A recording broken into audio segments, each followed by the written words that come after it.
Hello. The topic of this stream is honour, and I have looked it up in the with the intention of properly defining this word. I also looked it up in the dictionary, the online dictionaries, and I really think that the free dictionary, it's actually called the Free Dictionary, and I think it's American based, and I've always found that I preferred its definitions better. So it's this American based website that, in my view, is the most helpful in giving you lots of examples of a particular word, and also gives me the meaning that I think is exactly to the point. I mean, better than the Cambridge Online Dictionary or the Collins Online Dictionary, which actually I thought the Collins was particularly poor. So, and the nice thing about the Free Dictionary is that it has both the American and the English spelling of words. So that's the other good thing about it. So I recommend that you use it. I particularly like the definition that has given me the most mileage on a certain subject, which is that a slut is a fornicatress, or a fornicatress is a slut. This is, of course, the subject of a quite separate stream, but you will know that it is a recurring theme with me. And I think it's very important that we know what a slut is, and it's not just anybody I don't like, or any woman I don't like is a slut. It has a very specific meaning, and it is that it can only refer to a woman, and it is a woman who has sex with a man, not her husband. I know this is a bit harsh and I'll degeneratise, but that was its original meaning, coined during the times of patriarchy. And now we get all kinds of confusion about who is a slut. And, it can't be, somebody who only has sex with me is not a slut and becomes a slut when she sleeps with somebody else. This is I tested this idea to destruction with a man, and I said, okay, you are, obviously you're a man and you have sex with a woman and she's a virgin, so obviously she's not a slut, she's never had sex with somebody else before. But what if she dumps you and has sex with another man? Is she a slut then? And immediately he said, yes. So, so you can sleep with just one man and you're a slut. And of course this deals with exactly my point about why every woman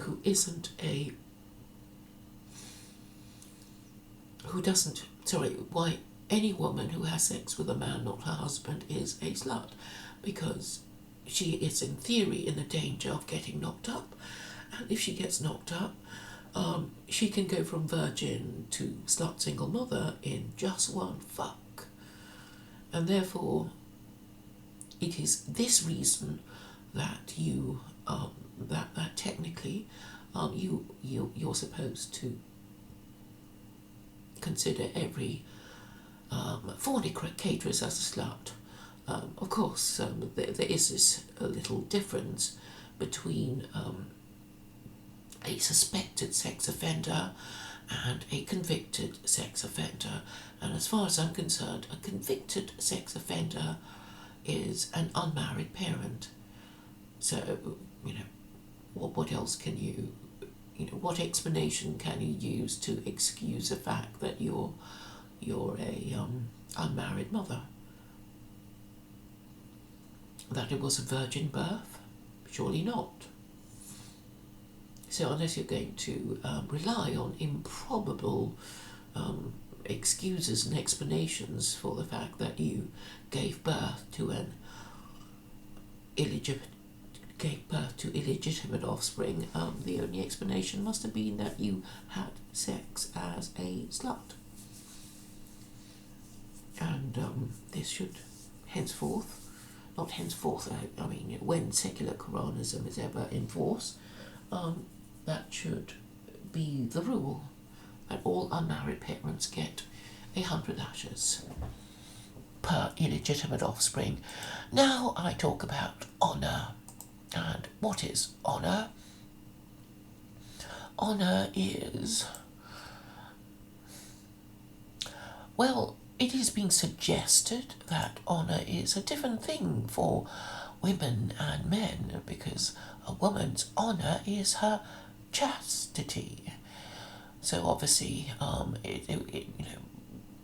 virgins are good, in the sense that you would want a virgin bride if you're a man living in a society that is a patriarchy, and honour is good if you are a woman, and it particularly means that you haven't had sex with anyone not your husband.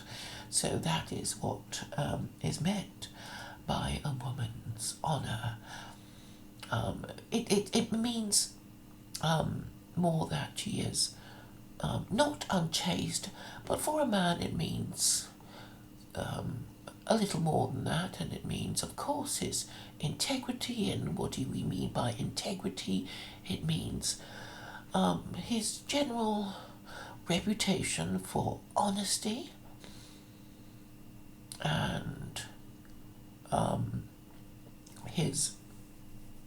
and this means his ability to keep promises, because a lot depends on people doing what they say they will do, and we know from our daily lives how important it is that people honour their contracts of employment, because we know what would happen if people basically stopped working, stopped collecting the rubbish, stopped turning up to work, stopped going to stop performing their contract of employment as members of the emergency services in hospitals, in schools,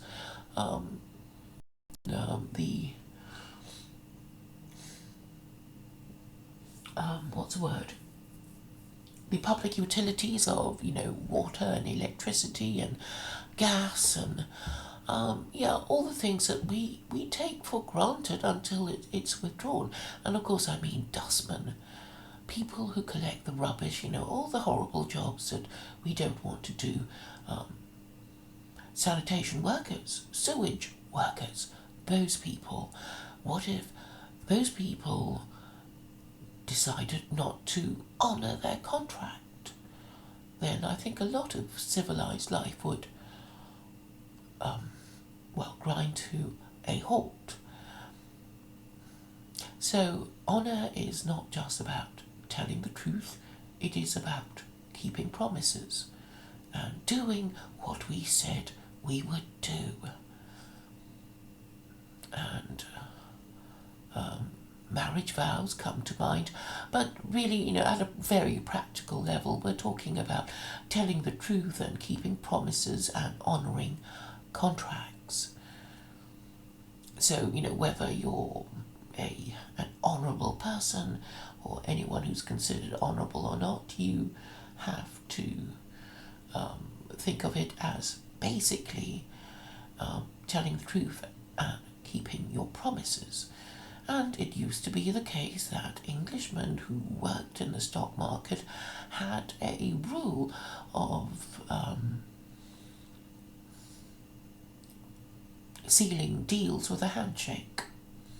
My word is my bond. That was what they said on the London Stock Exchange. No longer, of course. And so we're talking really about, codes of ethics, and the idea of being ethical and merely moral is um, a little nuanced, I suppose. I think, ordinary decent people should aspire to be moral or follow some moral code and feel bad if they don't. But as for being ethical, this is the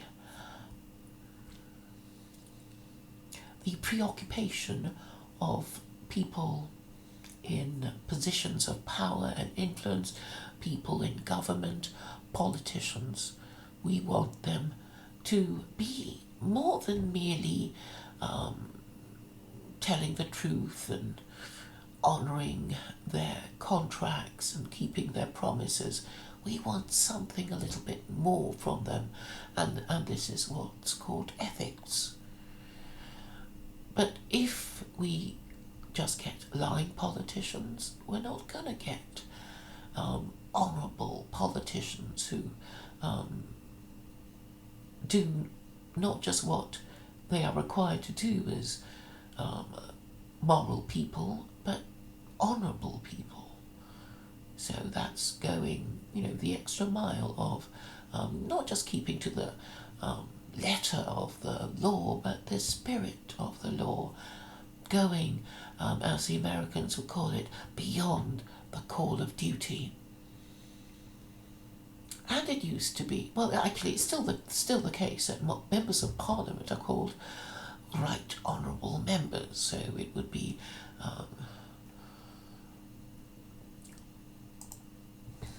I can look that up. I'll look it up for you. So the idea is that our politicians should be right and honourable, correct in fact and correct in behaviour. All this is forgotten, of course. They would be right honourable gentlemen. Not just lying, cowardly, hypocritical politicians, but right honourable members of this or that constituency. It is a honorific style traditionally applied to certain persons and collective bodies in the United Kingdom, the British Empire, and the Commonwealth of Nations. The term is predominantly used today as a style associated with the holding of certain public offices in the United Kingdom, Canada, and New Zealand. Right in this context is an adverb meaning thoroughly or very.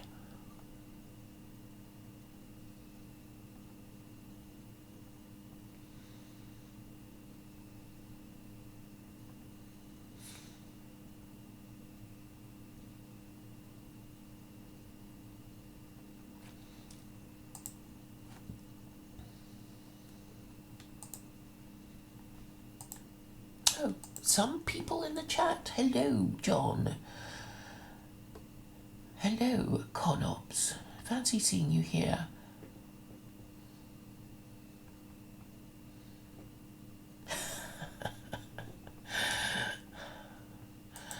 Right, let me continue with honour.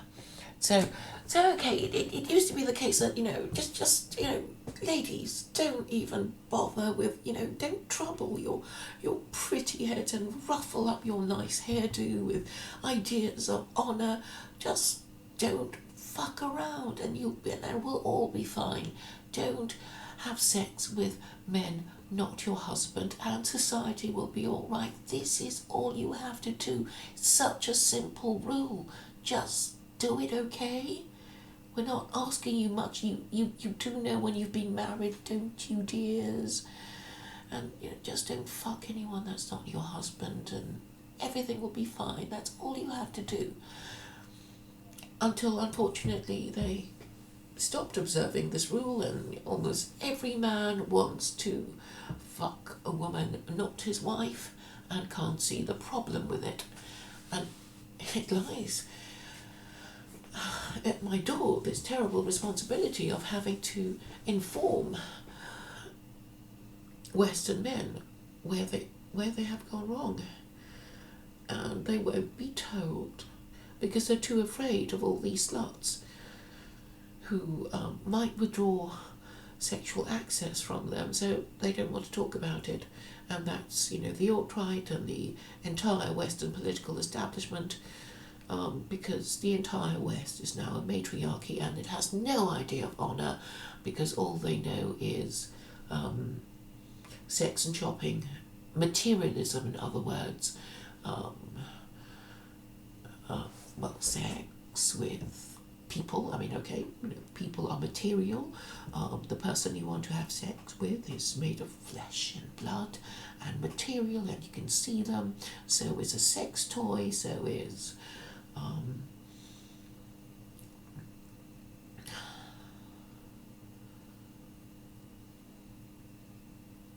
so you get your pleasure from material things, people's bodies and sex organs and that kind of thing, and these are all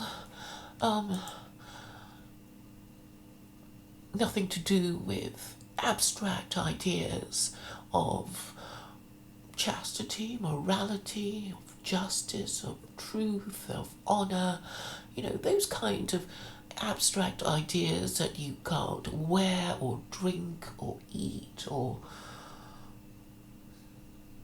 fuck. And that's why nobody's interested. But I'm saying, really, beliefs can change your behaviour, and if enough people change their behaviour, it can transform society. And of course there will be a decision to tell the truth or to tell lies, to speak the truth as you see it, or remain silent, or even worse, tell lies. So there are, I guess, usually three options, a kind of trinity of decisions would be yes or no or maybe. So you can be positive or negative or neutral.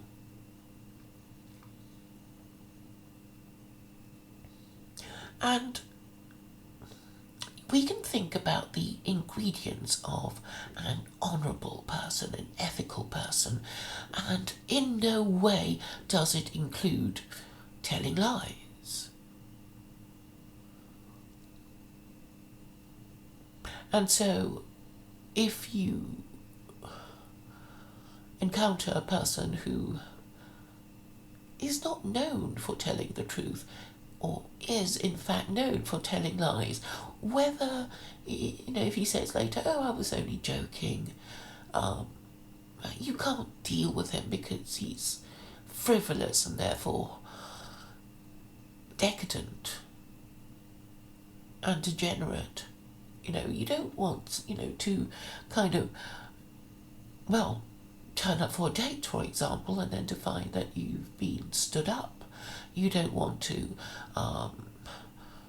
go to great trouble to prepare something and then to find that this person was only joking when he said he wanted to marry you, for example. And he said, oh, I was only joking, my dear. There's actually a song that, okay, that is along the lines of, the title of it, I think it was Rod Stewart who sang it.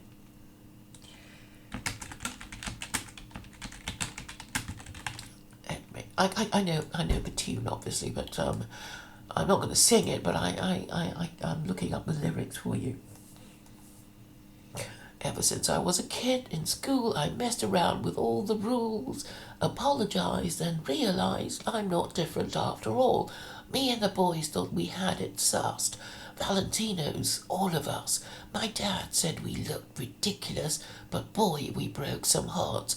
In and out of jobs, running free, waging war with society. Dumb blank faces stared back at me, but nothing ever changed. Promises made in the heat of the night. Creeping home before it got too light, I wasted all that precious time and blamed it on the wine. I was only joking, my dear, looking for a way to hide my fear. What kind of fool was I? I could never win, never found a compromise. Collected lovers like butterflies, illusions of that grand first prize are slowly wearing thin. Susie, baby, you were good to me. Giving love. I haven't got all of it yet. Where was it? Giving love unselfishly.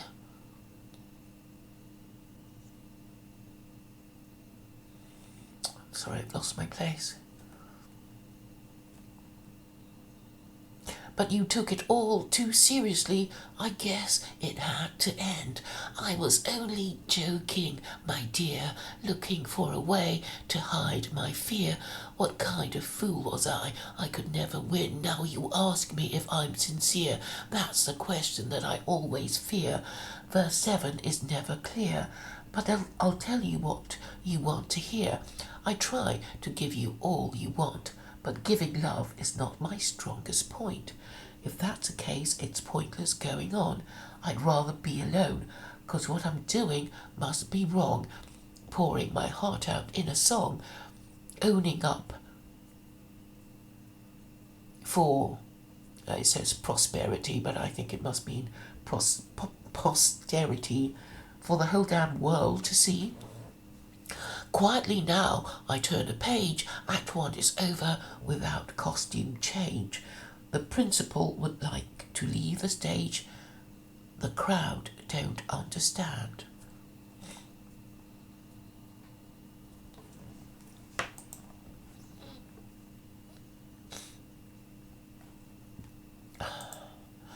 So I'm basically saying there isn't a single honourable man in a senior position of politics, is there, who isn't always telling lies. And that's not very reassuring, is it?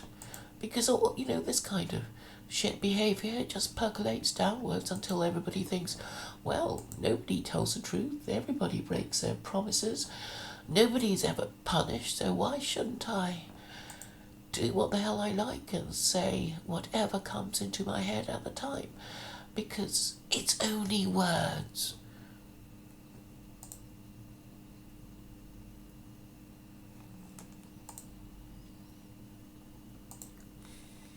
But I think honour is a good way of getting things done, because you know how differently you would treat a person whom you felt could be trusted to a person whom you felt couldn't be trusted.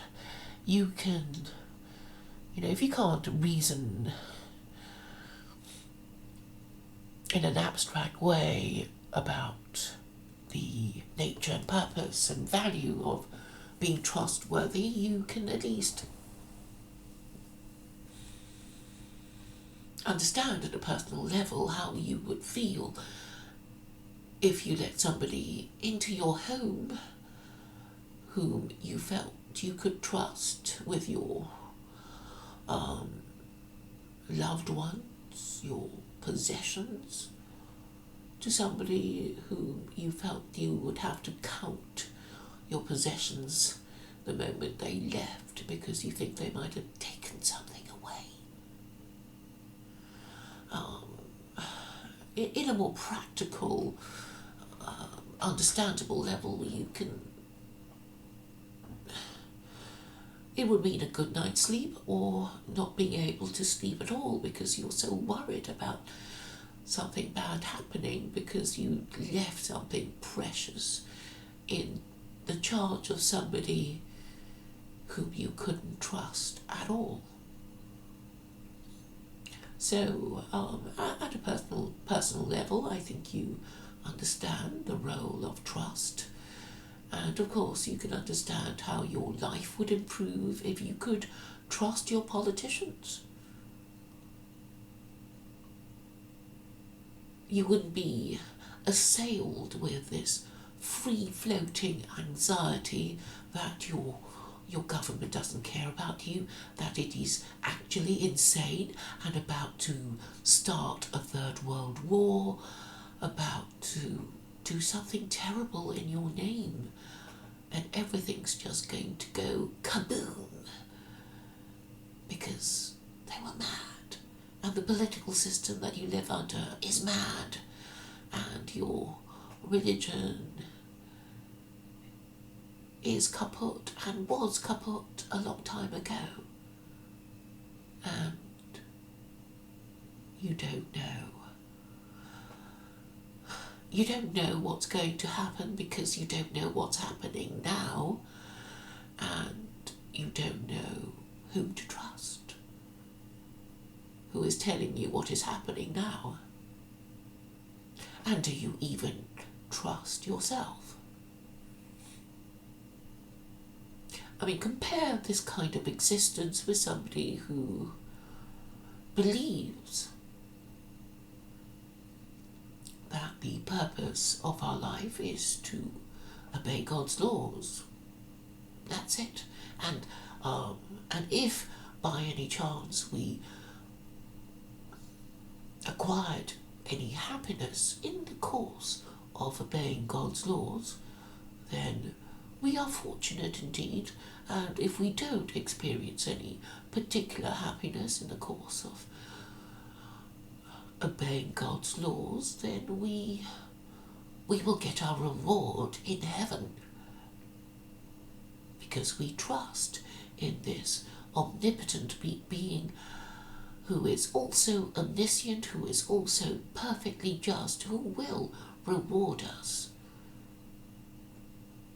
in the afterlife if we don't enjoy a particularly good life in this life that we know exists because we are living through it. So the ingredients of honour I suggest to you is truth and trust and confidence and justice. And I think logic too. I think really when you say you trust somebody, you trust them to not hurt you, to make the right judgment, even though you didn't ask them about something that just turned up, and you trust their judgment, and obviously the judgment of people you trust would be wise. They would be wise. They would, and of course, wisdom also includes a whole bunch of things, and you can't imagine them. I mean, wise includes being good. It can't mean. I mean, it's not intended to include. Bad people. Can bad people be wise? You can only be good and wise. You can be bad and cunning. I think we know that one of the attributes of God is that He is all-wise as well as almighty.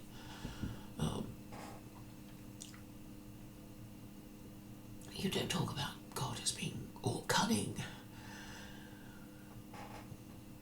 So the idea of wisdom also is that you can predict the future, and of course God knows the future. God, if He exists, knows the future and can predict it.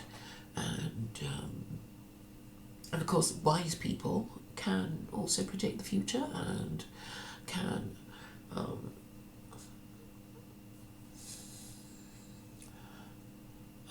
deduce the past. I mean, in the way that detectives will be able to work out from a bunch of clues who the murderer was.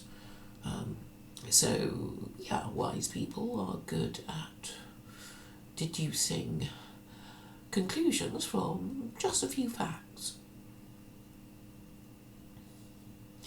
But the whole point of honour is also the ability to defend it. So honourable people will defend the truth, will defend other people who are telling the truth, or whom they think are telling the truth. Or at least, who defend people they should be defending for, whatever reason, tribal reasons, familial reasons, that sort of thing. So, yeah, nobody talks about these things anymore, but that's because we live in an age that doesn't talk about these abstract ideas because most people are too busy with their sex and shopping, or their, particular hatreds of particular groups. All the, oh why do they do it to us? Why do they hate us? We hate them too. We have to, just the usual crap from the people who, I guess, aren't mentally equipped to analyze ideas. I mean, why can't they? Is it that hard? I can do it.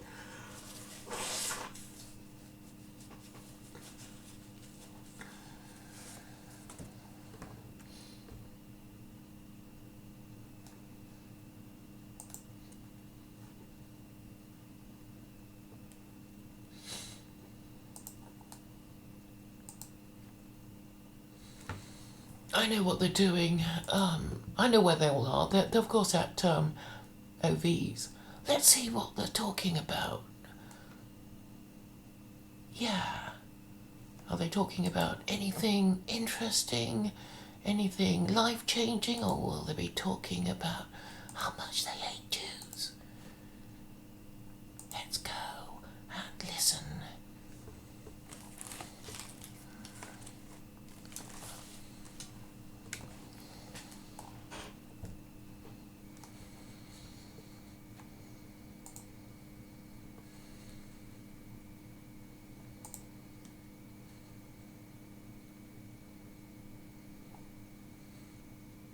People watching. No, that's not entirely true. I mean, something did happen now. Damage between the Pakistanis, the relations between the Pakistanis and the USA was, I would say, almost irreparable.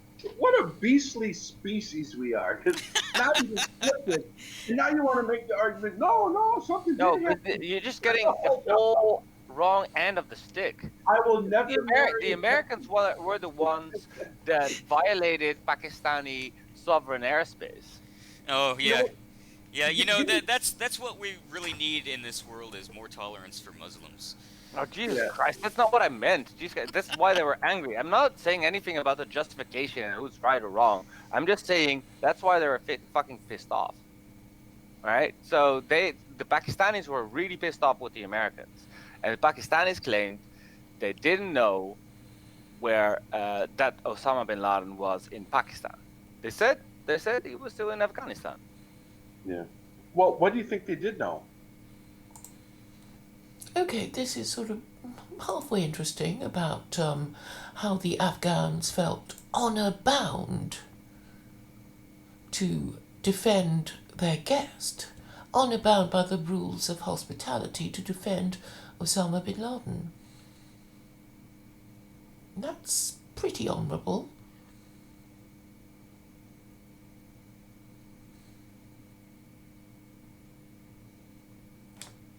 Yes, Raincat, I guess I'm spying on them. I might even go and see what Dennis Dale is saying. Hang on a sec.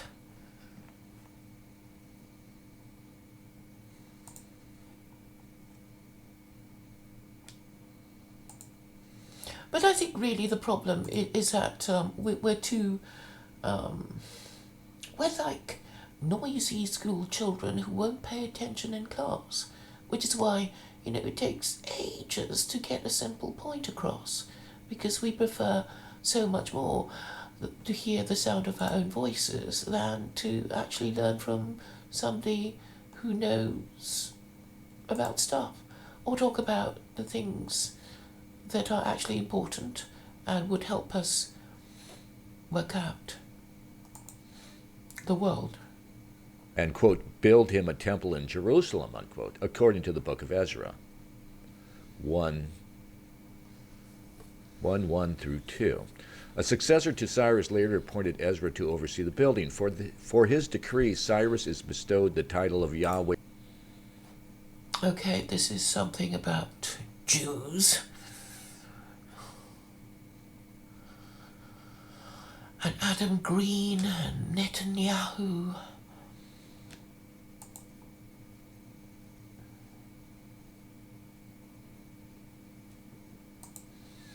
But I'm just going to sum up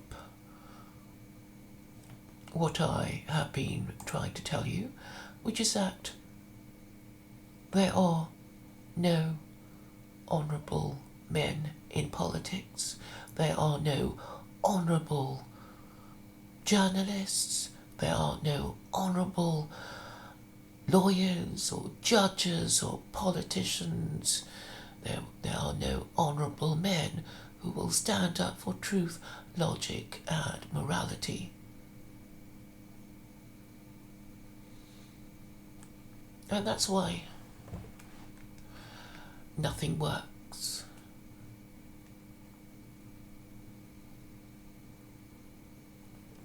And that's all I have to say on the matter.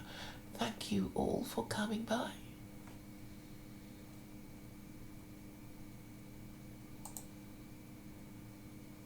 Oh, and I just wanted to mention that Ovi's stream has currently 28 people. What they're talking about now, it's, nothing of importance, really. I'll just give it another chance. Conops is talking. The Americans in like an official procedure, because the news and everything. So I understand that to a certain degree, but That's an interesting justification. Is it because of the news, or just because they hate America? I think it's both, because the population hates America, and that's why they don't want it to be in the news. Good work, OV. What you just asked? No. Okay, there are these Americans who don't realise why they're so hated. That is really kind of the sad thing, when you don't know why you're hated, because you don't know what's done in your name, because you don't give a shit about foreign policy, because you don't give a shit about who your government kills in your name, because all you care about is the price of beer and cigarettes and drugs and... Well, you shouldn't have the vote then, should you? You shouldn't have the vote, and the government shouldn't bother asking you what to think of anything, and they should just get on with governing in the national interest. And if there were honourable politicians and honourable intellectuals, they would be talking about the things I'm talking about. But even the alt-right are not interested in talking about the things I want to talk about, because all they want to do is to blame Jews and Muslims and dream of killing them and kicking them out when they can. Oh yeah, and the non-whites too, because obviously Jews and Muslims and non-whites are responsible for all the ills of their nation. And the religion that they don't believe in is completely perfect, and the political system that they operate in is also completely perfect. So what could be the problem other than the introduction of Jews and Muslims and non-whites in their country? So, of course, the problem will be solved when they kill and kick out all the Jews and Muslims and non-whites. That is all perfectly logical. There are no other solutions, because this is what ethno-nationalists think must be the solution, and nothing else will be acceptable, and they're not discussing it with me or anyone else.